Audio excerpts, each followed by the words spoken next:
നല്ല രീതിയിൽ കളറും ബ്രൈറ്റും കളർഫുള്ളും ആയിട്ട് എടുക്കാൻ പറ്റുന്ന ഒരു സമയത്ത് കൊണ്ടുപോയി ബ്ലാക്ക് ആൻഡ് വൈറ്റ് എടുക്കുക എന്ന് പറഞ്ഞാൽ അതിൻ്റെ അത്ര ചടപ്പുള്ള ഒരു വിഷയം എനിക്ക് വേറെ ഇല്ല. ഞാൻ പറഞ്ഞു വരുന്നത് ഭ്രമയുഗത്തിനെ കുറിച്ചിട്ടല്ല.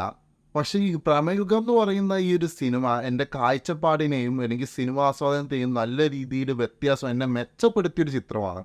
കാരണം അതുവരെ ബ്ലാക്ക് ആൻഡ് വൈറ്റ് എന്ന് പറയുന്ന ആ ഒരു സിനിമ കാണാൻ എനിക്ക് ഒട്ടും താല്പര്യം ഉണ്ടാവാറില്ല. പക്ഷെ ഭ്രമയുഗം കണ്ടതിന് ശേഷം ഈ സിനിമ ഞാൻ കണ്ടു. അതിനു മുമ്പ് കണ്ടപ്പോൾ ഞാൻ ഉറക്കം തൂങ്ങി വീണിട്ടുണ്ട്. വല്ലാത്ത ഫീലാണെന്ന് പറഞ്ഞാൽ വല്ലാത്ത ഫീലാണ്.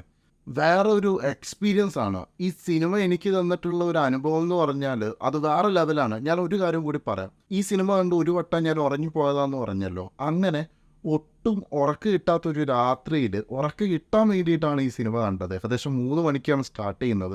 ആ സിനിമ കണ്ട ത്രില്ലിൽ ഞാൻ 6 മണിയായത് അറിഞ്ഞില്ല. ഏകദേശം 3 മണിക്കൂറോളം ദൈർഘ്യം ഈ സിനിമയ്ക്ക് വരുന്നുണ്ട്. 2ാം ലോക മഹായുദ്ധകാലത്തെ നാസികളും ജൂതന്മാരും തമ്മിലുള്ളൊരു ക്ലാഷും യുദ്ധങ്ങളൊക്കെ നിങ്ങൾക്ക് അറിയാമല്ലോ.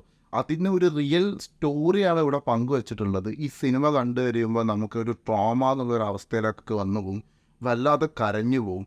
അത്തരത്തിലാണ് ആ ലെജൻഡറി സംവിധായകൻ ഇത് എടുത്തു വെച്ചിട്ടുള്ളത്. അപ്പോൾ നിങ്ങൾ എന്താണെങ്കിലും ഈ സംഭവം ഒന്ന് കണ്ടു നോക്കുക. നിങ്ങൾക്ക് സമയം വസൂലായിരിക്കും. ട്രസ്റ്റ് മീ, മസ്റ്റായിട്ട് കണ്ടിരിക്കേണ്ട ഒരു സിനിമയാണ്. നിങ്ങൾക്ക് ഈ ചിത്രത്തെക്കുറിച്ചിട്ടുള്ള നിങ്ങളുടെ അഭിപ്രായം എന്താണോ അതെന്താണെങ്കിലും താഴെ കമൻ്റായിട്ട് രേഖപ്പെടുത്തുക.